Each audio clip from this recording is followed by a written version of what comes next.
E aí, alunos, aqui é a professora Elana, a dona de português, e hoje eu vou fazer com vocês a explicação da ADE, a Avaliação Diagnóstica de Entrada de Língua Portuguesa, do 9º ano do ensino fundamental. Antes da gente começar, eu preciso fazer 3 observações rápidas e bem importantes. A primeira é que, por vocês ainda estarem no período de aplicação da prova, esse vídeo é apenas de explicação, ele não tem respostas. A segunda é que eu vou focar mais nas questões mesmo, não vou ler os textos para que o vídeo não fique muito longo, então daí você pode dar pause, ler o texto e depois dar play para continuar. A terceira é que essa prova ela tem 8 versões para cada ano série e obviamente eu não consigo gravar todas para o canal, então eu acabei tendo que escolher uma delas. Então, para padronizar, eu escolhi a prova 7 de todos os anos séries. Se vocês observarem no cantinho superior direito da prova, vai ter um código, né, um número que vai terminar ou com 1, ou com 2, ou com 3 e assim por diante.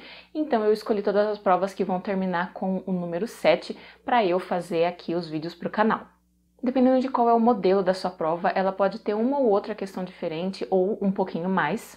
Lembrando que o que muda de uma prova para outra são algumas questões, mas as habilidades elas não mudam, elas se mantêm nos 8 modelos de prova, então são basicamente as mesmas, independente de qual é a prova que você pegou. Então, raciocínio, a lógica que você deve seguir, né, que você vai pegar nas questões desse vídeo, vai acabar sendo o mesmo, né, a mesma lógica que você vai seguir em outro modelo de prova. Ah, e se você precisa de outros conteúdos de língua portuguesa, dá uma olhadinha aqui na descrição, porque tem várias playlists com várias coisas que eu já gravei que podem te ajudar. Se você gostar desse vídeo, deixa o seu like, porque ele ajuda muito o canal a ser divulgado. Se inscreva e ative as notificações. Me siga nas redes sociais, é tudo Elana B. Poloni. Então, bora lá! 1. Nesse texto, a história começa quando A. Um garoto agradece o presente que ganhou. B. O garoto pergunta como liga a bola. C. O pai dá uma bola de presente ao filho. D. O pai lembra-se de sua primeira bola. Bom, aqui ele quer saber qual é o início da história, o que acontece no começo. Basicamente, é só voltar para o texto e reler ali bem o comecinho que vocês já encontram a resposta. 2. De acordo com esse texto, o garoto A. Decide brincar com a bola. B. Escolhe assistir televisão. C. Gosta de brincadeiras antigas. D. Prefere jogar videogame.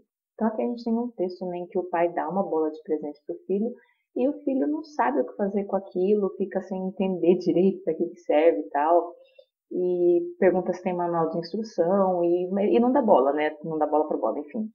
E aí ele senta na frente da TV, aí coloca a bola do lado e começa a jogar um jogo que chama Monster Ball. E o pai fica lá observando que o menino, tipo, tá jogando um jogo no videogame, né, de jogar bola, mas que a bola de verdade, a bola real em si, não interessa pro menino. E aí tem toda a frustração do pai por conta disso. Então, baseado nisso tudo, a questão 2 é somente de interpretação de texto, e aí vocês vão marcar a quem interpreta o texto corretamente. 3. O humor desse texto está no fato de a mulher A. Acreditar na previsão equivocada do tempo.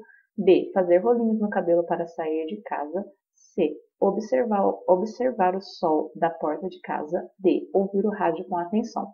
Então, a gente tem aí nessa tirinha a mulher com o cabelo cheio de rolinhos, né, de bobs. E aí o rádio fala que a previsão é de tempo bom, né? Ela vai e olha, tá um solzão, ela fala, ah, vou sair, né? Tira tal, as coisas do cabelo, sai. E quando ela sai, daí chove e aparece o cabelo dela todo caído, todo esparramado, né? Estragado, enfim.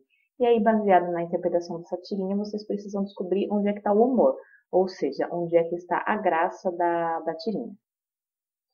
4. Esse texto é A. Um artigo de opinião. B. Um relato de viagem. C. Uma entrevista. D. Uma notícia. Então, a gente tem aqui nesse texto ele falando, contando um determinado acontecimento, né, que em uma determinada situação o avião decolou, mas os passageiros ficaram na pista, né, então foi ali com as bagagens, mas os passageiros acabaram ficando. Vai contar como que aconteceu esse erro, qual foi a solução que eles encontraram, etc. Aí ele quer saber que tipo de texto que é. Então, assim, eu vou explicar uma por uma, e aí vocês veem qual que se encaixa melhor com o que está nesse texto.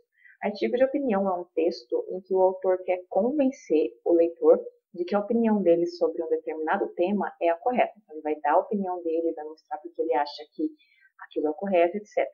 Relato de viagem contar as experiências que eu tive em uma determinada viagem, sei lá, fui para Bahia e eu vou contar as experiências que eu tive. Entrevista, eu vou ter uma pessoa perguntando, outra respondendo. E notícia, eu vou contar acontecimentos ali que ocorreram em um determinado lugar, em um determinado contexto. 5. Nesse texto, no trecho, mas eu tenho um cenário, a palavra destacada indica A. Comparação, B. Conclusão, C. Oposição, D. Proporção. A palavra mas, né, ela sempre vai indicar uma ideia que vai no sentido contrário, que vai no sentido oposto da ideia que veio antes. Então, por exemplo, se eu disser gosto de jogar bola, mas não tenho feito isso ultimamente, né? Então, assim, mas não tenho feito isso ultimamente é o oposto, ao contrário, né, da ideia que eu passei antes, de que eu gosto de jogar bola, ou seja, era pra eu estar jogando, mas não tô, né? Então, vem aí a ideia no sentido contrário aí ao sentido anterior. 6. Essa história começa quando A. A menina chora desconfiada da atitude de seu pai. B. A menina questiona o pai a respeito de suas chinelas. C. O pai aponta para o local onde estão as chinelas. D. O pai fala para a menina que ela estava sonhando. Então, essa é mais uma questão que quer saber sobre o início da história, né? Para isso, vocês precisam reler o comecinho. Pode reler só as 3 primeiras linhas, que com isso vocês já conseguem descobrir qual é a alternativa correta. 7. Qual a informação principal desse texto? A. A ovelha que cuida de animais ameaçados no centro de Hoedspruit. B. A proposta de monitoramento dos rinocerontes do centro de Hoedspruit. C. Os ataques de caçadores aos animais no centro de Hoedspruit. D. Os rinocerontes que participam de monitoramento no centro de Hoedspruit. Bom, esse texto aqui a gente vê ele contando a respeito de uma ovelha que adota, né, 2 animais que não são da espécie dela. Então, a gente espera que ovelhas cuidem de animais aí que são da própria espécie, assim como em todo o reino, né, em todo o reino animal. E no caso, ela adota um bebê rinoceronte, cuida dele, né, e depois adota um bebê elefante. Por isso que ela é chamada de mãe substituta, né, porque ela está cuidando de animais que não são da espécie dela, mas que estão ali ameaçados por algum motivo. Então, baseado nisso tudo, vocês precisam indicar a alternativa que mostra qual é a principal informação do texto, né? 8. Nesse texto, no trecho Quando devo trazer, qual termo foi omitido? A. O graveto. B. O jornal. C. O livro. D. O nariz. Então, aqui nesse trechinho, eu grifei, né, no texto, não somente o trecho que ele pergunta na questão, mas o que vem antes e o que vem depois. Porque quando eu vejo assim dentro do contexto, eu consigo encontrar, consigo localizar. Então ele fala assim, quando devo trazer? Aí você pensa, nossa, mas trazer o quê? O que ele está perguntando quando deve trazer? Então ele não fala o que deve trazer. E aí isso é o termo omitido. É a palavra que deveria estar aqui depois de trazer e que está escondido, que está omitido, que não aparece. Uma coisa omitida é uma coisa escondida, não revelada, que eu não menciono, que eu não falo, que eu guardo para mim, né? E aí, quando a gente lê o que vem antes e o que vem depois, a gente percebe ao que a Vânia está se referindo quando ela fala quando devo trazer, tá? Então, leiam toda a parte grifada que vocês conseguem localizar e se ainda estiverem na dúvida, vocês podem tentar com cada um desses ver qual que faz sentido para daí localizar a resposta. 9. Quem é o personagem principal dessa história? A. Bibliotecário. B. Flora. C. Soaz. D. Vânia. Então, o personagem principal é aquele que vai ter mais destaque. Vocês basicamente têm que ler o texto e observar quem é que tem mais destaque, quem é que tem mais importância nessa história aí em questão. 10. Nesse texto, o trecho que marca a apresentação dessa história é A. Minha mãe e eu estávamos vendo algumas fotos de nossa viagem. B. Minha mãe insistia para que eu sorrisse e eu insisti em não querer tirar fotos. C. Meu pai então me chamou, tinha uma surpresa para mim. D. Meu pai havia chegado em casa e buzinava para que abríssemos para ele. Aqui, pessoal, é mais uma pergunta em que ele quer saber o começo da história. Assim, ele já fez 2 perguntas a respeito disso nessa prova, então percebam que é a mesma ideia, a mesma lógica, a mesma habilidade que ele está pedindo aqui. A única diferença é que o modo como ele pergunta é diferente. Ele pergunta de jeito um pouco assim mais elaborado, né? O trecho que mostra a apresentação da história. Basicamente, o trecho que mostra o começo da história. Então, é só reler aí o comecinho, né? Pode reler o primeiro parágrafo, né?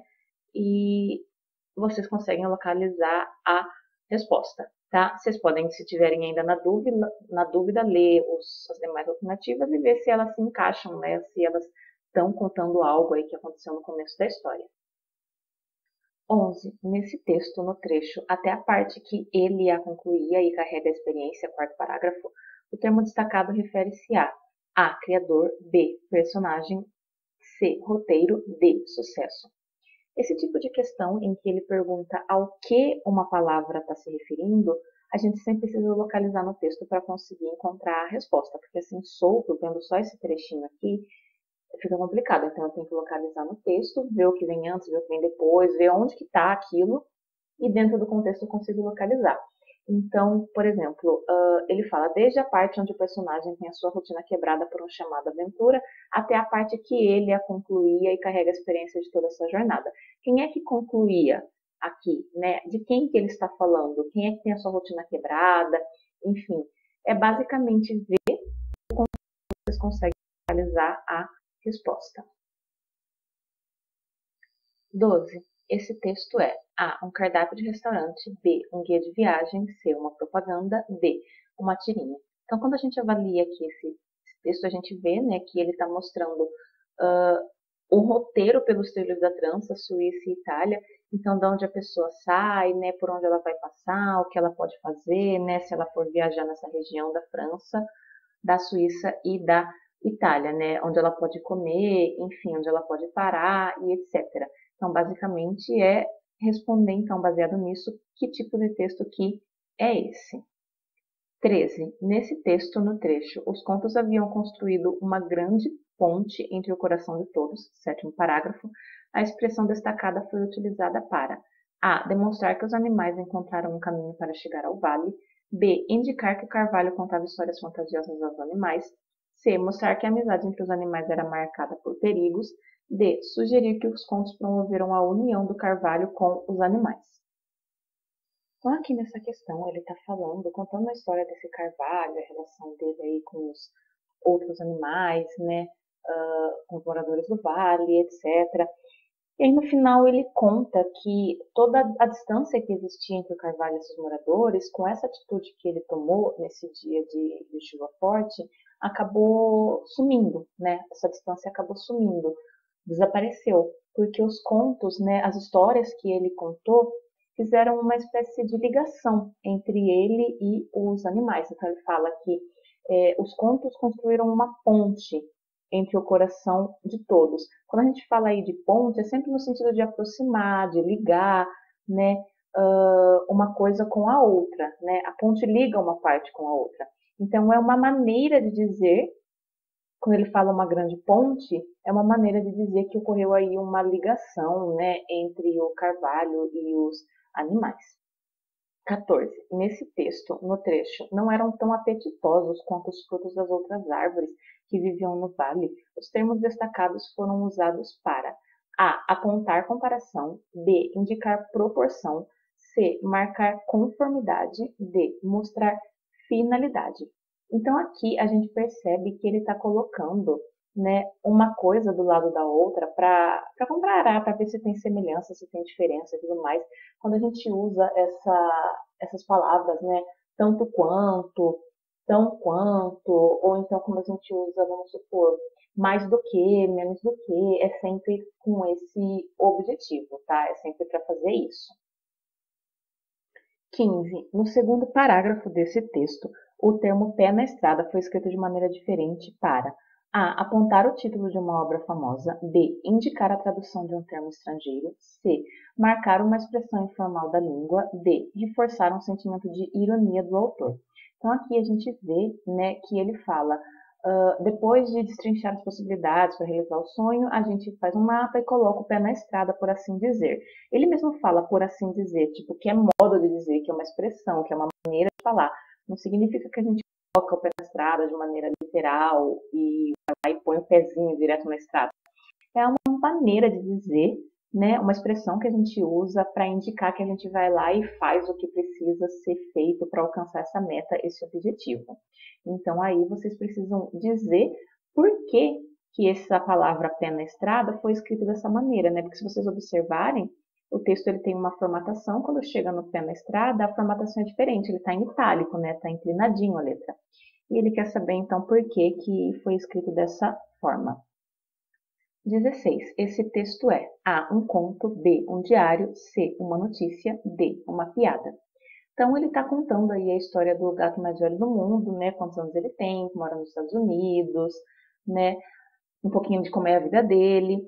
E ele quer saber o seguinte, que tipo de texto é esse? Então, eu vou comentar um pouco sobre cada uma das opções e vocês veem qual que se encaixa. Conto é uma história fictícia, inventada, em que eu tenho um personagem que não é real. Diário é um texto, é uma situação ali em que eu vou contar uma experiência particular da minha vida, o que aconteceu no meu dia, os sentimentos que eu tive, etc. Uma coisa mais íntima. Notícia é um texto em que eu vou falar sobre determinados acontecimentos, determinadas coisas que aconteceram na realidade, na vida real, em determinado lugar, em uma determinada situação. E piada é simplesmente aquele texto que eu vou contar para divertir alguém. 17. Nesse texto, a plantinha A está sofrendo com a poluição, B foi abandonada pela menina, C não entende a fala da menina, D não gosta de ficar sozinha. Então, aqui para entender esse texto, a gente precisa avaliar tudo, tá? Se avaliar só o que está escrito nos balãozinhos de fala, a gente não consegue interpretar e entender corretamente. Então, percebam que tem uma menininha tentando conversar com uma plantinha, né? Ela fala com a plantinha, né? Os balões da menina são de fala. E o balão da plantinha é de pensamento, né? Até porque a planta não fala de verdade, né? Não põe o som para fora. Então, daí o quadrinista ele colocou a plantinha como pensando, né? O que a plantinha sente diante daquela situação. Enfim, e aí a menina está conversando aí com a plantinha, deitada ali no chão. E ao fundo a gente tem uma fábrica, uma indústria soltando assim fumaça pela chaminé, soltando muita fumaça. Tem todas essas marquinhas aqui do lado, indica assim que o lugar tá muito poluído pela fumaça dessa indústria, né? E a menina fala, ai, que saudade da minha plantinha, o que ela diria se ela falasse? E a plantinha pega e fala, né? E pensa, socorro. Tipo, por que ela tá pedindo socorro, né? Olha o contexto em que ela tá, olha o ambiente em que ela tá, o que está acontecendo. Então, basicamente, aí é dizer nas alternativas a que melhor interpreta aí o texto. 18. Nesse texto, no trecho, os dois eram verdes, os dois viviam saltando, o narrador apresenta A caracterização do lugar, B, a descrição das personagens, C, a fala das personagens, D, a passagem do tempo. Então, aqui ele quer saber o seguinte, nesse trechinho que fala os dois eram verdes, os dois viviam saltando, o que o narrador está fazendo, né? Então, vamos localizar esse trecho, tá aqui, ó, ele fala, os dois eram verdes, os dois viviam saltando. E antes disso, ele está comentando sobre o Sebastião e o Danilo. Então ele fala assim, no resto do mundo, sapo come grilo, grilo foge de sapo, mas os dois, que no caso são o Sebastião e o Danilo, eles vivem muito bem, muito felizes, né? Um é um sapo, o outro é o grilo, e eles se dão bem, apesar de grilos e sapos não se darem bem geralmente, né? Na situação deles, eles se dão bem. Então fala que eles eram amigos, que eles tinham muitas coisas em comum, que eles eram verdes, que eles saltavam, que eles gostavam de plantas de folhas largas, etc. E aí vai continuar aí o texto. Então nesse texto, nessa partezinha, os dois eram verdes, os dois viviam saltando, o que o narrador está fazendo? Ele está descrevendo o lugar em que os dois viviam, ele está descrevendo as personagens, ele está colocando uma fala que as personagens disseram ou ele está mostrando o tempo que passou? 19. De acordo com esse texto, a palavra anteon tem o mesmo sentido de A, demorado, B, importante, C, novo, D, ultrapassado. Então aqui a gente tem que ver, né, a tirinha toda. Então uma fala, pronto, troquei minha foto do perfil, agora é só comentar, linda. Você mesmo está se chamando de linda? E daí esse negócio de modéstia é tão anteontem? Então a gente vê, né, dentro da fala aí da personagem, que ela dá uma ênfase, tipo, no finalzinho aí da palavra, tem um jeito ali meio afetado de falar, e aí ele quer saber qual é o sentido. Ela está querendo dizer que a modéstia, ter modéstia é uma coisa demorada, né? É uma coisa importante, é uma coisa ultrapassada, é uma coisa nova. O que ela está querendo dizer aí quando ela fala? que ela está falando o anteontem, mas ela está falando que a modéstia é anteontem. Então, tipo, é uma coisa ali que ficou para trás, né? Então, dentro desse contexto, qual é o sentido? 20. O assunto desse texto é A. Como surge um arco-íris no céu. B. Doenças causadas pelos raios de sol. C. Problemas causados pela chuva. D. Significado das cores do arco-íris. Então, aqui ele quer saber o seguinte: qual que é o assunto, qual que é o tema, sobre o que esse texto está falando? Então, a gente percebe que no texto ele pergunta, né, por que aparece o arco-íris quando tem sol e chuva? E durante todo o texto ele vai explicar, né, o que acontece para que o arco-íris surja, né? Qual é o fenômeno, o que acontece, por que a gente tem o arco-íris, o que precisa ter para o arco-íris aparecer. Então, diante disso, vocês precisam marcar, né, sobre o que o texto fala. 21. O objetivo desses textos é A. Dar informações. B. Defender opiniões. C. Descrever cenas. D. Divulgar pesquisas. Então, aqui nesses dois textos, a gente tem ali duas notícias que vão contar determinados acontecimentos ali reais, né, que aconteceram. E ele vai estar passando aí uma série ele vai estar informando, no caso, o leitor, né, sobre o que aconteceu nesses dois contextos. Então, no caso do primeiro texto, sobre essa tamanduá que estava perdida, desaparecida, que foi encontrada. E no caso do primeiro, sobre essa fuga dos macacos desse zoológico. E diante de tudo isso, ele quer saber o objetivo dos dois textos, não pode ser de um só, é dos dois. O objetivo é dar informação para o leitor, é defender uma opinião do autor, tipo, provar que a opinião do autor sobre um determinado assunto é a correta, é descrever uma cena, ali, um cenário, um determinado lugar, ou é mostrar uma pesquisa, um estudo. 22. Nesse texto, no trecho, estamos muito felizes por eles. Os pontos de exclamação foram utilizados para A. Demonstrar alívio. B. Destacar entusiasmo. C. Indicar preocupação. D. Reforçar desejo. Então, aqui dentro do contexto, a gente vê que eles estão anunciando o noivado, no caso da Thalita e do Leandro, que vão casar e etc, né? Então, estão anunciando o noivado. E aí, ele diz, né, aqui nessa parte aqui no finzinho, se está bom para eles, está bom para nós também. Estamos muito felizes por eles. Quer dizer, a gente está contente por eles, a gente está animado, a gente está empolgado, tal, tá. A gente está alegre com o que está acontecendo, né? E ele quer saber os pontos de exclamação que estão aqui, junto com a frase também, o que estão indicando? Que as pessoas que estão falando isso estão aliviadas, estão entusiasmadas, estão preocupadas ou estão desejando algo? 23. Esse texto apresenta predominantemente características de A. Um convite, B. Um diário, C. Uma crônica, D. Uma tirinha. Então, ele quer saber o que esse texto é predominantemente, né? O que mais tem aí nesse texto, característica do quê? Então, quando a gente vê o texto, se a gente foca sobretudo no último parágrafo, mais especificamente no finzinho, a gente consegue descobrir que tipo de texto que é esse. Então, quais as características principais que ele tem, de qual tipo de texto, né? Então, podem reler o último parágrafo e o finalzinho do texto, que vocês conseguem, né, descobrir quais as características que esse texto mais tem. 24. Nesse texto, no trecho de todas as palavras do meu parco repertório, linha 5, a expressão destacada foi usada pelo autor para A. Apontar que ele não conhecia um lugar que tivesse a cor da água parecida com a daquele rio. B. Demonstrar a simplicidade da vida do povo ribeirinho. C. Indicar a pouca presença de peixes naquela região. D. Sugerir que ele não conhecia palavras suficientes para descrever a situação em que o rio estava. Aqui nessa questão, ele está fazendo o seguinte, querendo saber o que essa expressão parco repertório, né, significa, por que ela foi usada pelo autor. Então, quando ele fala parco, é uma coisa que é pouca, né, que é escassa, que está em pouca quantidade.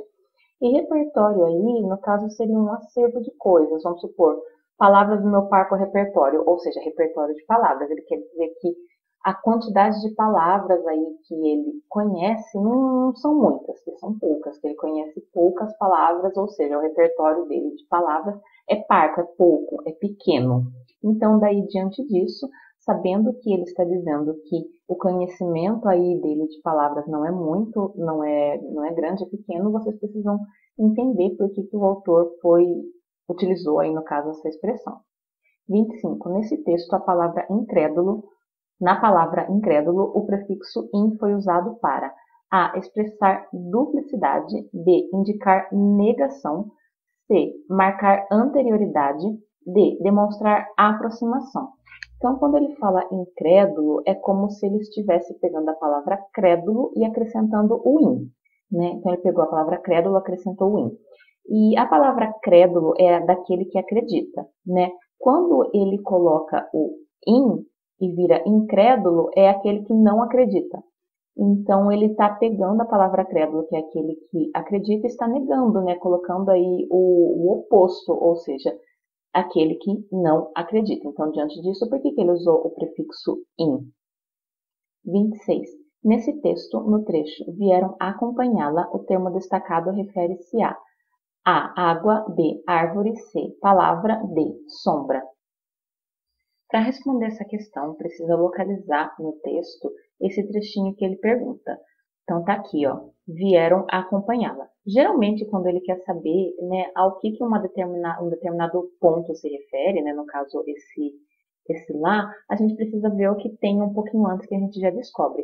Nesse caso, lendo o que tem um pouquinho antes, não consegue descobrir, precisa voltar para o começo do texto, que ele fala, estava eu no rio quando uma palavra boiou perto da sombra de uma árvore, e com isso, e a leitura do resto do texto, eu consigo saber ao que ele está se referindo durante todo o texto, consequentemente, ao que ele está se referindo aqui com acompanhá-la, né? Quem que é esse lá que ele está falando? Então, leiam todo o texto novamente, em especial ali aquele comecinho, vocês conseguem descobrir a quem que está se referindo. Na dúvida, vocês podem tentar trocar esse lá por todas as opções. Vieram acompanhar a água, vieram acompanhar a árvore, vieram acompanhar a palavra e vieram acompanhar a sombra. Vocês podem tentar trocar e aí ver qual que faz sentido no contexto, que isso também pode ajudar a encontrar a resposta correta. Eu espero que esse vídeo tenha te ajudado. Se ele te ajudou, não esquece de deixar o like para ajudar também o canal. Muito obrigada a você que me assistiu até aqui. Me fala aqui nos comentários o que você achou. É isso, até a próxima e tchau, tchau!